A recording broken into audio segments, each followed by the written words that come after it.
สบายดีจ้าสบายดีพี่ดาวสบายดีสุกดกับสวัสดีตอนเย็นนะคะสวัสดีที่บ้านสวนเรานะคะกับบรรยากาศตอนเย็นๆเฮาสิมาเอาจุลินทรีย์เพราะมันค่ำเลยพี่น้องนี่บรรยากาศเอาโต๊ะออกเห็ดเป็นบอลนอนเล่นพอได้นอนเล่นให้ลมพัดเย็นๆนะจ๊ะเอาศาสตร์เอาหมอนมาปูแล้วก็เป็นที่นอนเล่นยามฝนตกลินพอได้นอนชมบรรยากาศนะพี่น้องวันนี้เราจะมาอะไรเอ่ยจะมาดูแลต้นหน่อไม้มันกำลังขึ้น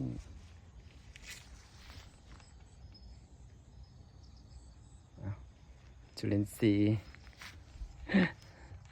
มาพี่ดอกมืดเร็วจังเลย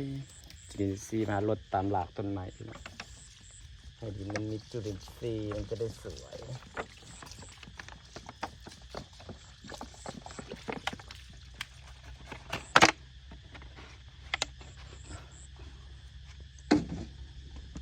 ดูดินทรีย์มืดแล้วมืดไวขนาดนี้คลำมืดปึ๊ดตาเพราะว่าต้องลาดตอนค่ำตอนมืดมันจังไอ้นี่คาลาดแล้วก็จะมีการเปลี่ยนแปลงพี่น้องเพราะว่าต้นไม้มันได้กินจุลินทรีย์ตลาดนั่นคือนะคะสิ่งของประดิษฐ์ก็จะเป็นจุลินทรีย์ดินก็จะมีจุลินทรีย์จ้า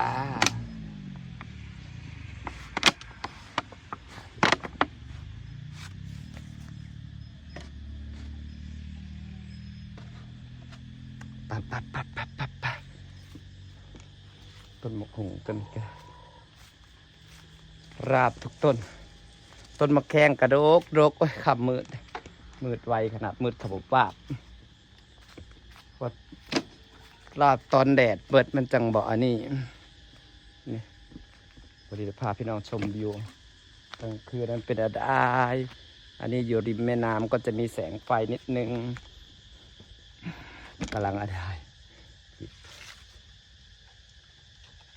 อันนี้คือจุลินทรีย์นะคะ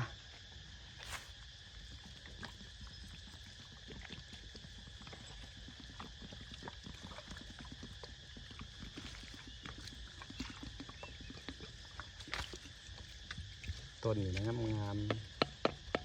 ต้นมะเขียบกำลังแตกได้มะเขียบแตกแล้วจังสีอันนี้บัดฝนตกลงมาต้นมะเขียบมันใหญ่สับไปขยายปลูกเผื่อมันได้กินพอนะมะเขียบนะก็หมักกินได้หมักกินมะเขียบหมักกินหมากอันนี้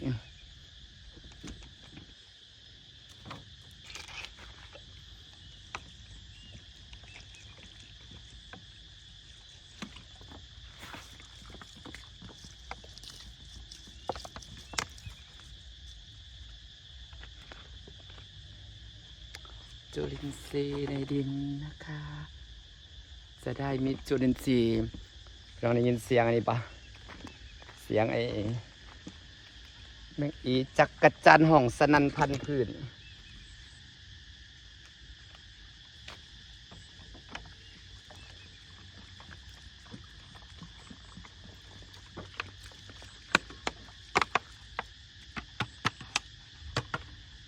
บาง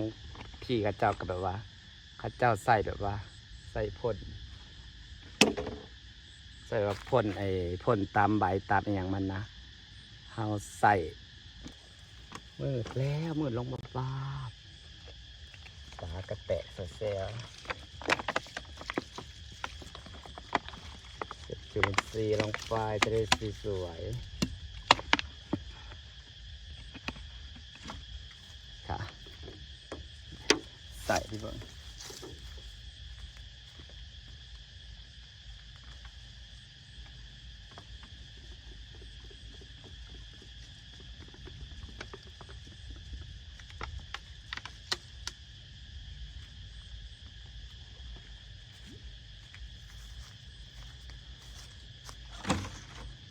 ใส่ต้นครามันจะมี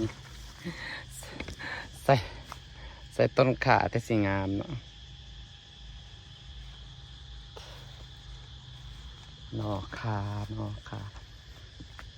นอกขาหลายๆเด้คันผมมักกินขาแต่ซับไปแบบว่าเอานอกขาไปแบบไปลวก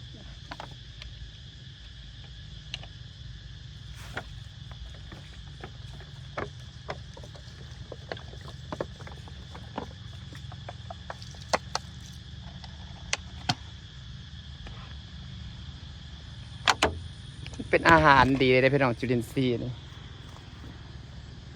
มืดเลยเงินจะสิพามาเก็บขวดกับบรรยากาศบ้านสวนเราเดี๋ยวจะพาดูบรรยากาศยามแรงเริ่มมืดแล้ว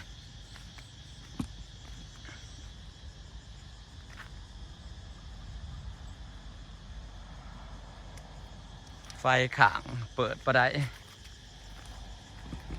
มันเสียบได้น้ำเลยแบบว่าปั๊มน้ำมันแห้งเสียบแล้วมันอันนี้เสียบโดนแล้วมันความห่อนเห็ดปักเปื่อยจะให้เปิดออกเห็ดสวิกให้ใหม่ค่ะกบกระโดดตบเต็มนะคะบรรยากาศบ้านสวนพลาโอ้ยขับวันนี้ยังมีว่าอย่างหล่ออยู่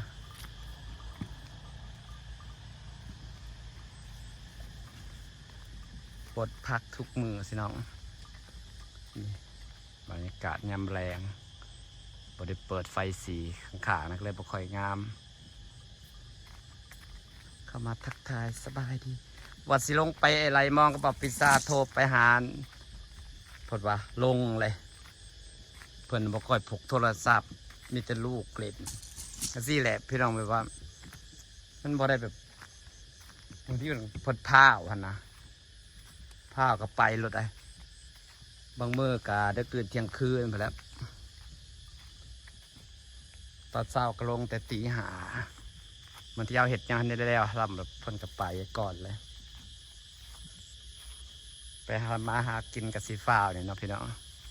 นี่ค่ะวิวยามแรงกับต้นไม้เยอะๆสีเขียวๆฮ้อนพี่น้องเอ้ย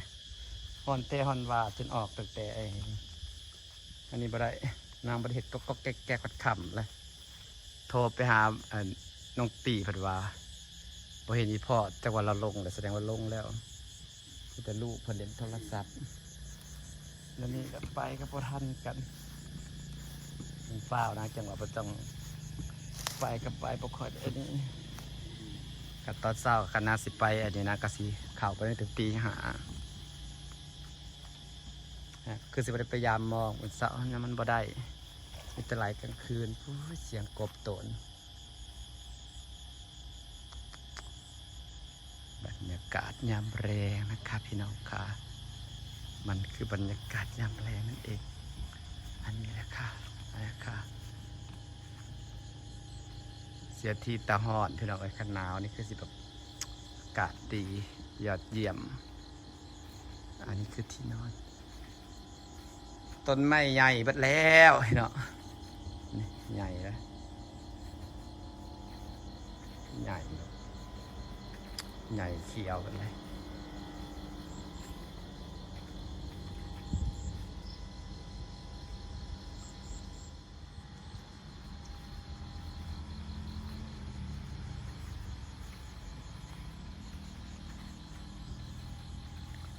บ่ได้ไปไหลมองสับพี่น้อง